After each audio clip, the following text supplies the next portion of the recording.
आज का वक्त है सोशल मीडिया का और सोशल मीडिया पे हर कोई चाहता है कि वो अपने कंटेंट के थ्रू, चाहे फिर वो वीडियोस हो, रील्स हो, शॉर्ट्स हो, उनके थ्रू वो भी इंटरनेट पे काफ़ी ज़्यादा फेमस हो जाए, जैसे बहुत सारे लोग आज के वक्त पे हो रहे हैं। और इसी का रिजल्ट है कि हमें मल्टीपल न्यू कंटेंट क्रिएटर्स की तरफ से बहुत सारे कंटेंट देखने को मिलते हैं, फिर चाहे वो कॉमेडी पे हो, अपना खुद का किसी एक टैलेंट को दिखाना हो, या फिर कोई भी रिसर्च करके किसी इंटरनेशनल टॉपिक या नेशनल टॉपिक पे अपनी राय देना हो। और ऐसे बहुत सारे लोग हैं जो इन कंटेंट को ग्रैब करते हैं, जिसकी वजह से ऐसे और कई सारे लोग निकल के आ रहे हैं जो अपनी नॉलेज के थ्रू बहुत सारी अच्छी अच्छी चीज़ें इंटरनेट पर शेयर कर रहे हैं। लेकिन ये जो मैंने बातें बोली ना, ये उस चीज़ का केवल 1% है जिसे आज के टाइम पे मैक्सिमम यूथ कंज्यूम कर रही है। क्योंकि अगर आप सही मायने में देखने जाओ ना, तो इंस्टाग्राम हो या फिर यूट्यूब हो, जो चीज़ें सबसे ज़्यादा ग्रैब की जाती है वो है सेमी न्यूडिटी वाली चीज़ें।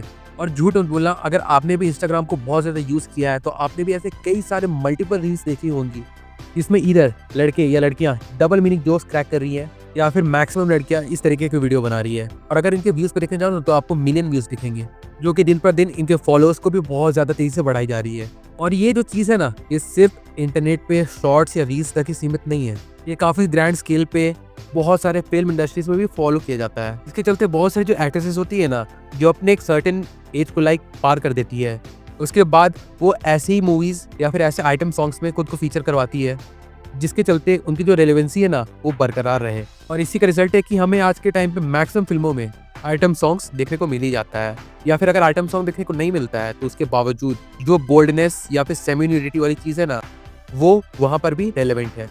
और आज के टाइम पे भी आपको शायद ही ऐसी कोई फिल्म देखने को मिलेगी ना जहाँ पे एक्ट्रेस को ग्लैमर के लिए यूज़ नहीं किया जाता है। पर चलो, ये तो काफ़ी टाइम से चलते हुए आ रहा है और इंटरनेट पर जो चीज़ें है वो भी अभी काफ़ी वक्त तक कंटिन्यू रहने वाली है। लेकिन बुरा तब लगता है ना, जब हम किसी एक ऐसी एक्ट्रेस जिन्हें हम बचपन से देखते हुए आए हैं और जिस चीज़ के लिए वो पहले जानी जाती थी और आज जिस चीज़ के लिए वो जानी जाती है, उन सारी चीज़ों में एक मेजर डिफरेंस आ चुका है। उन्हीं में से एक है तमन्ना भाटिया। और देखो, मैंने तमन्ना भाटिया का नाम यूं ही नहीं लिया, इसके पीछे एक कारण है। जैसे एक दिन मैं यूं ही यूट्यूब पर कंटेंट का आइडिया के लिए स्क्रॉल कर रहा था कि तभी अचानक से मेरे सामने ये वीडियो आया। मैंने ये पूरा देखा और फिर मैंने खुद से रिकॉल किए कुछ moments related to the points जो इस वीडियो में दिखाया गया है। तो फिर मैंने सोचा कि चलो मैं भी इस बात पर अपना एक ओपिनियन दे ही देता हूँ। तो चलिए इसी बात पर स्टार्ट करते हैं डायरेक्ट इस वीडियो को। हाँ, तो साल 2018 में एक सीरीज आई थी लव स्टोरीज नाम से, जो कि कियारा आडवाणी की इस क्लिप के चलते बहुत ज़्यादा वायरल हुई थी।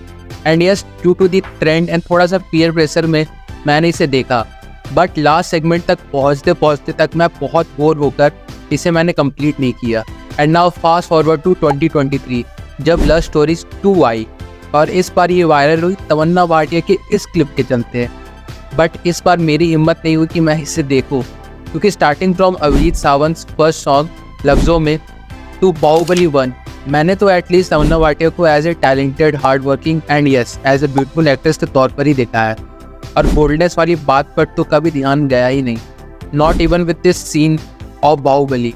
But then fast forward to 2019, एक मूवी रिलीज होती है एक्शन, और उसमें तमन्ना भाटिया के फॉर द फर्स्ट टाइम बहुत सारे बोल्ड अवतार वाले पिक्स और सीन्स इंटरनेट पर सेंसेशन बन जाते हैं। और भले ये मूवी बहुत बड़ी फ्लॉप साबित हुई, still Tamannaah Bhatia entered into a new era with this choice, जो आगे चलकर उनके करियर को एक नई सिरे से डिफाइन करने वाला है।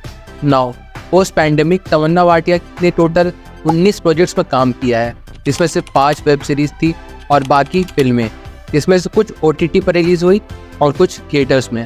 बट इस सीरीज जिसने सबसे ज़्यादा ऑडियंस को खींचा उनकी तरफ, वो थी love stories 2 for obvious reason. But इसके अलावा plan A, plan B, Jee Karda, आखिरी सच एंड इवन स्त्री 2 में इनके बोल्डनेस वाली सीन से ज़्यादा वायरल हुए।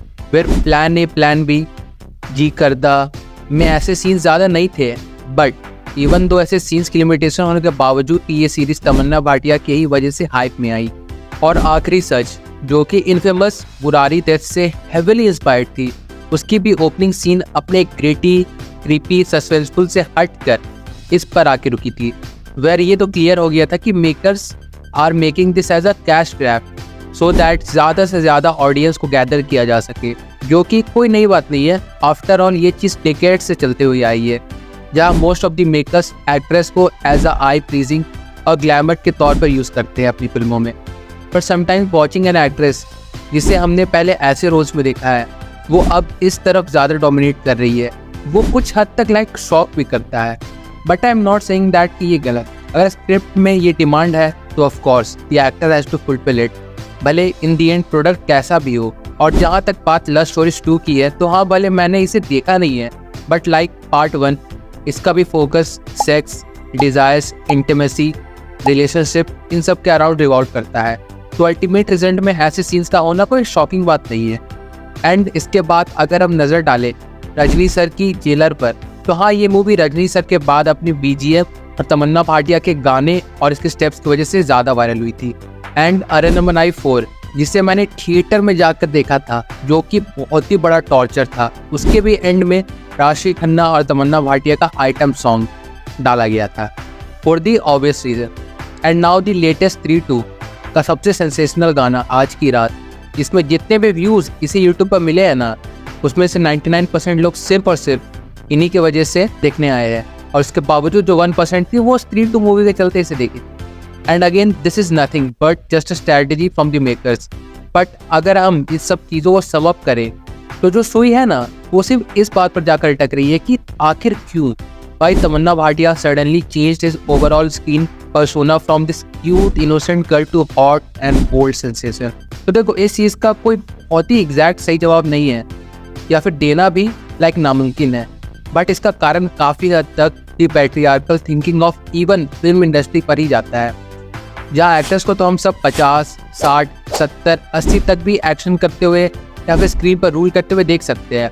बट जैसे ही कोई एक्ट्रेसेस 35 to 40 की एज क्रॉस कर जाती है, तो उनका नाम बड़ी फिल्मों के लिए कंसिडर भी नहीं किया जाता है, या फिर कंसिडर करना ही बहुत बड़ी मुश्किल की बात हो जाती है।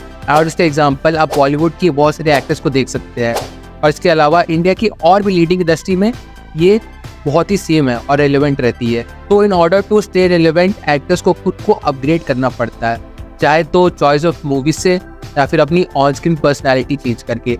जहाँ चॉइस ऑफ मूवीज वाला फैक्टर हर बार काम नहीं आता, but changing the on screen persona ज़रूर काम आता है।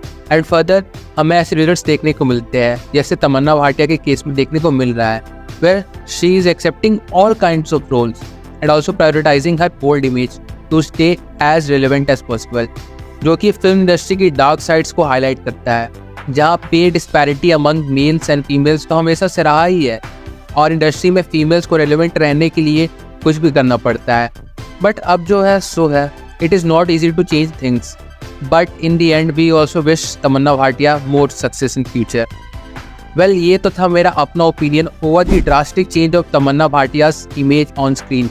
अगर इस पर आपका भी अपना कोई पॉइंट ऑफ व्यू तक तो कमेंट बॉक्स में ज़रूर से शेयर करें हमारे साथ। बाकी फिर मिलते हैं बहुत जल्द एक नए वीडियो के साथ, तब तक के लिए बाय।